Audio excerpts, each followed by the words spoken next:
Klay Thompson mukhang mapupunta sa Los Angeles Clippers. Ayon sa The Athletic ay kasalukuyang nag-uusap ang Clippers at ang Dallas Mavericks patungkol sa isang trade na siyang nakasentro kay Kawhi Leonard. Isang player lang ang papakawalan ng Clippers dito, samantalang yung Dallas Mavericks naman ay magpapadala ng PJ Washington, Klay Thompson at mga draft picks. Sa paggawa ko ng video ito mga idol ay wala pa pong nagagawang official na trade, pinag-uusapan pa lamang. Kaya kung sakaling natapos na ang trade at saka mo na lang napanood ang video ito ay siguro malilito ka. Pero as of now sa paggawa ko ng video ito ay wala pa pong nangyari. Hindi na ako nasorpresa sa ginawa ng Dallas Mavericks dito na kanilang gustong makuha itong si Kawhi, sapagkat yung presidente doon sa Dallas Mavericks na si Masai Ujiri ay naging presidente din po ni Kawhi nung ito'y nasa Toronto Raptors pa. So parang mayroong mutual na interest dito mga idol kay Masai Ujiri at sa kampo ni Kawhi na ito'y kanyang gustong makatrabaho ulit. Pero ito ho'y malaking questionable sapagkat kung gusto mong mag-rebuild kay Copper Flag, bakit mo kukunin itong si Kawhi? Lalo lamang madedistorbo ang kanyang focus, considering na si Kawhi ay isang ball dominant player. Kailangan niya ng bola. Si Copper Flag, ganun din.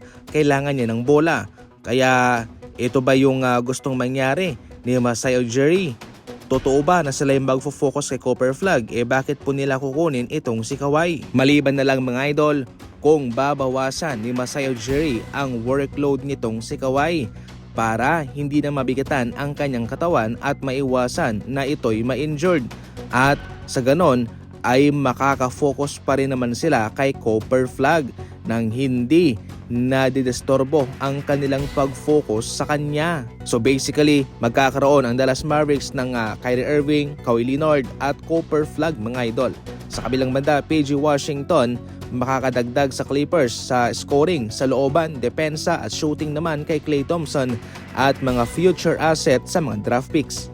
Manangyari naman kaninang trade sa pagitan ng Hornets at ng Phoenix Suns. Pinadala ng Hornets si Miles Bridges kasama ng 2 draft picks papuntang Suns bilang kapalit nina Grayson Allen at Royce O'Neal, kabilang ang isang draft pick din. Marami ang nagtataka kung bakit nga ba ganoon na lamang karaming mga draft picks ang ipinadala nitong Hornets, considering na hindi naman ganoon kalaki ang value ni Grayson Allen. Well, ayon sa report mga idol ay pinahalagahan ng Hornets itong value ni Grayson Allen. Sila mismo ang nag-initiate ng trade, kaya mapipilitan talaga silang ibigay kung ano ang hinihingi ng Phoenix Suns. Kailangan kasi ng Hornets ng high volume 3-point shooting sa kanilang kupunan pagkatapos na kanilang i-trade sila Melo Ball. At eto pa mga idol, coincidence po ba ito na since 2025 ay 4 na pong trade ang nagawa nitong Hornets? Noong June 2025, mga draft picks ang kanilang ipinadala.